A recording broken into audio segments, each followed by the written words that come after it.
Hello student, स्वागत है आप सभी का आपका अपना YouTube channel Bihar study point. Student, आज हम बात करने वाले हैं क्लास 10th का मैथ का प्रश्नावली 7.3 जो है से 7.3 का दूसरा क्वेश्चन बात करेंगे। 7.3 का पहला क्वेश्चन आपको वीडियो अपलोड हो चुका है, उसको आप जाके देखिए और समझिए। आज हम बात करने वाले हैं दूसरा प्रश्न के बारे में। चलिए प्रश्न की ओर देखते हैं, प्रश्न क्या चाहता है। कराए कि निम्नलिखित में से प्रत्येक में के का मान ज्ञात कीजिए। क्या निकालना है आपको? के का मान कह रहा है निकालने के लिए, ठीक है, ताकि तीनों बिंदु संरेख हो। यानी कंडीशन इस यानी के का तो मान निकालना ही है, लेकिन इसके अंदर क्या किया गया है, एक कंडीशन दिया गया है कि ये त्रिभुज के जो तीनों बिंदु होनी चाहिए, क्या होनी चाहिए? संरेख होना चाहिए। यानी कि त्रिभुज क्या होना चाहिए? संरेख होना चाहिए। समझ में आ रहा है बात? तो चलिए शुरू करते हैं और देखते हैं किस तरह से बनता है। जैसे पहला क्वेश्चन लेकर चलते हैं। पहला क्वेश्चन है 7, -2, 5, 1, 3, के। ये आपका क्या हो गया? ये त्रिभुज के 3 शीर्ष का वैल्यू दिया गया है, ठीक है। अब देखिए इसमें से पहला बिंदु है, तो सर्वप्रथम क्या करेंगे? सोल्यूशन करेंगे। तो यहाँ देखिए पहले x का वैल्यू होता है, फिर क्या होता है? y का वैल्यू। आपको प्रश्नावली 7.3 के पहला नंबर क्वेश्चन बता दिए थे कि पहले x का मान होता है, बाद में क्या होता है? y का मान होता है, ठीक है। तो देखिए ये पहला बिंदु है, तो पहले x के मान, तो x1 बराबर कितना हो जाएगा? 7 हो जाएगा। फिर y1 बराबर क्या हो जाएगा? -2 हो जाएगा। फिर x2 बराबर कितना हो जाएगा? 5 हो जाएगा। और फिर y2 बराबर कितना हो जाएगा? 1 हो जाएगा। फिर x3 बराबर क्या हो जाएगा? 3 हो जाएगा। और फिर y3 बराबर कितना हो जाएगा? k हो जाएगा, ठीक है। तो ये आपका मान हो गया शीर्ष के अकॉर्डिंग, है ना। लेकिन देखिए यहाँ पे एक बात संरेख बिंदु की हो रही है। तो पता है आपको कि चूंकि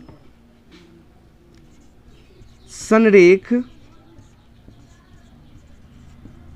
त्रिभुज का जो क्षेत्रफल होता है, क्षेत्रफल बराबर 0 होता है। यानी कहने का मतलब ये हुआ कि जो संरेख त्रिभुज होता है, तो संरेख त्रिभुज का जो क्षेत्रफल होता है वो क्या होता है? 0 होता है, ठीक है। तो हम यहाँ पे क्या करेंगे? त्रिभुज का फॉर्मूला, त्रिभुज के क्षेत्रफल का फॉर्मूला यूज करेंगे, लिखेंगे इसीलिए त्रिभुज का क्षेत्रफल बराबर 1/2 into x1 into y2 minus y3 plus x2 into y3 minus y1 plus x3 into y1 minus y2, bracket बंद करेंगे। ये होता है फार्मूला, ठीक है। इसको आपको याद कर लेना है। अब देखिए कि संरेख त्रिभुज का जो क्षेत्रफल होता है क्या होता है? 0 होता है। तो त्रिभुज का क्षेत्रफल क्या हो जाएगा? 0 बराबर 1/2 इंटू, अब जो मान है वो मान यहाँ पे रख देना है। देखिए x1 का मान कितना है? 7 इंटू y2 का मान 1 हो गया, माइनस y3 का मान k है। फिर प्लस x2 का मान, देखिए x2 का मान कितना है? 5 है। और y3 का मान k है। और फिर माइनस y1 के मान कितना हो गया? देख लीजिए -2 है, तो -2 हो जाएगा। फिर प्लस x3 के मान कितना है? 3 है। y1 का मान -2 है, माइनस y2 के मान 1 है। तो देखिए यहाँ पर हमने क्या किया कि जो यहाँ पे त्रिभुज के शीर्ष से जो मान निकला था ना, उसी मान को हम त्रिभुज के क्षेत्रफल पर बैठा दिए हैं, ठीक है। अब देखिए आगे यहाँ से कैलकुलेशन करेंगे, आंसर आ जाएगा। अब देखिए 0 है, तो 0 बराबर 1/2 इंटू, देखिए ये तो जाति अलग है, तो इसको गुना करेंगे। तो 7 एकम 7 प्लस माइनस माइनस, 7 में कैसे गुना करेंगे? तो 7 के हो जाएगा। फिर देखिए प्लस 5 इंटू के, minus minus plus 2 plus 3 into -2 और -1 तो -3। फिर ब्रैकेट बंद।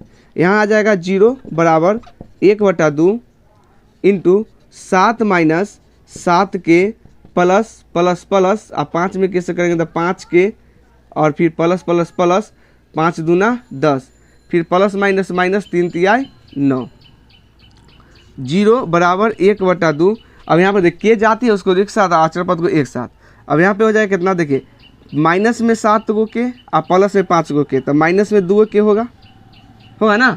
अब देखिए आगे फिर प्लस में 7 और प्लस में 10, तो प्लस में कितना हो जाएगा? 10 और 7 17 हो जाएगा, और माइनस में 9 है। तो यहाँ हो जाएगा 0 बराबर 1/2 इंटू -2 के और प्लस में 17 में से 9 जाएगा तो कितना बच जाएगा, प्लस 17 में से 9 गया तो 8, 9 8 17। अब देखिए इसमें से 2 कॉमन ले सकते हैं, तो 0 बराबर 1/2 गुने 2 कॉमन ले लेते हैं, तो 2 कॉमन ले लिए तो कितना हो जाएगा यहाँ पे -k + 4, ई से ही ख़त्म 1 मरतबे, तो 0 बराबर हो जाएगा -k + 4, ई बराबर इधर माइनस में के इधर आएगा तो प्लस में हो जाएगा, प्लस के बराबर इधर 4 हो जाएगा, है कि नहीं। इसीलिए के बराबर कितना निकल गया 4, यही आपका आंसर हो गया। तो देखिए हमने यहाँ पर क्या किया कि जो शीर्ष दिया गया था त्रिभुज के उससे हम वैल्यू लिखे और उसके बाद फार्मूला जो था उस पर हम बैठाए और उसका कैलकुलेशन किए, करने के बाद जो है यहाँ पे आने के बाद क्या हुआ कि के का मान 4 निकल गया। तो इसका जो 2 का जो पहला है उसका आंसर क्या हो जाएगा, के का मान 4 हो जाएगा। आया बात समझ में। चलिए अब दूसरा सोल्यूशन करते हैं। देखिए दूसरा क्वेश्चन जो है, दूसरा क्वेश्चन है आपका कि 8,1, k, -4, 2, -5 है। ठीक है, अब देखिए यहाँ पे लिखेंगे क्या, जो शीर्ष है उसका मान लिख देते हैं। यहाँ पहले x1 के हो जाएगा 8, y1 के हो जाएगा 1, x2 के हो जाएगा k और y2 का हो जाएगा -4, फिर x3 का हो जाएगा 2 और y3 का मान हो जाएगा -5। ठीक है, तो फिर चलेंगे यहाँ पर क्या लिखेंगे कि चूँकि संरेख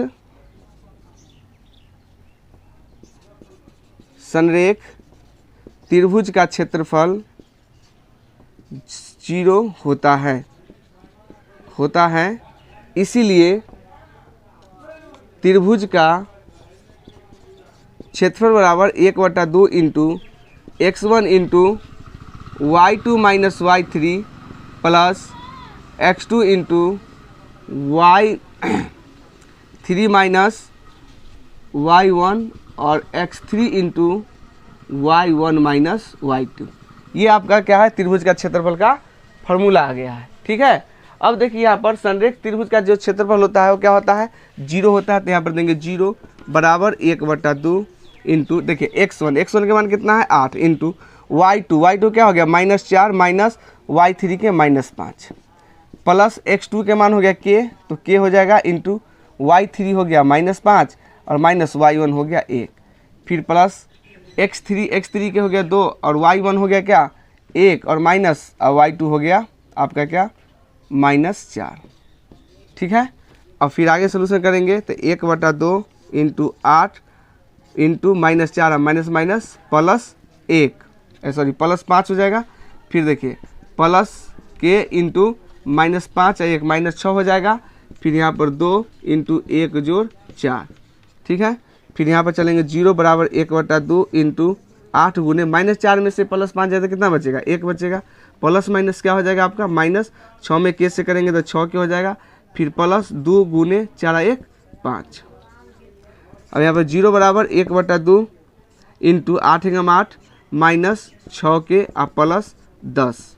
ठीक है, अब यहाँ पर हो जाएगा 0 बराबर 1/2 इंटू 10 8 18 -6 के, बट्टा में 2 को काटना है, इसमें से 2 कॉमन ले लेते हैं तो 0 बराबर हो जाएगा कितना, 0 बराबर हो जाएगा 1/2 इंटू 2 कॉमन लेंगे तो 9 -3 के, तो यहाँ पे आ जाएगा 0 बराबर 2 से 2 खत्म हो जाएगा तो यहाँ हो जाएगा 9 -3 के। अब ये देखिए ये माइनस में है के, इधर आएगा तो क्या चीज़ में आ जाएगा प्लस में आ जाएगा, बराबर 9, तो 3 के बराबर 9, इसीलिए के बराबर 9/3, 3 दूनी 6, तो के मान हो गया 2। यही आपका 3 तिहाई 9 3 हो गया है ना, तो के मान क्या आ गया 3 आ गया। तो देखिए इस तरह से जो है से क्वेश्चन को सलूशन किया गया है। कुछ नहीं है, बस थोड़ा सा आप दिमाग लगाइएगा क्योंकि आप क्लास 10th में पढ़ रहे हैं, तो थोड़ा सा आप क्या जो शीर्ष दी गई है उस शीर्ष से वैल्यू आप पुट कीजिए। उसके बाद संरेख त्रिभुज का जो क्षेत्रफल होता है वो 0 होता है, उसका जो त्रिभुज का जो क्षेत्रफल है उस फार्मूला लगाइए और फिर त्रिभुज का क्षेत्रफल क्या दीजिएगा 0 दीजिएगा, उसका मान पुट कीजिए, सलूशन कर दीजिए, सभी का आंसर आ जाएगा। अगर ये वीडियो आपको अच्छा लगता है तो हमारे चैनल को सब्सक्राइब करें और हमें सपोर्ट करें। धन्यवाद, मिलते हैं नेक्स्ट वीडियो में।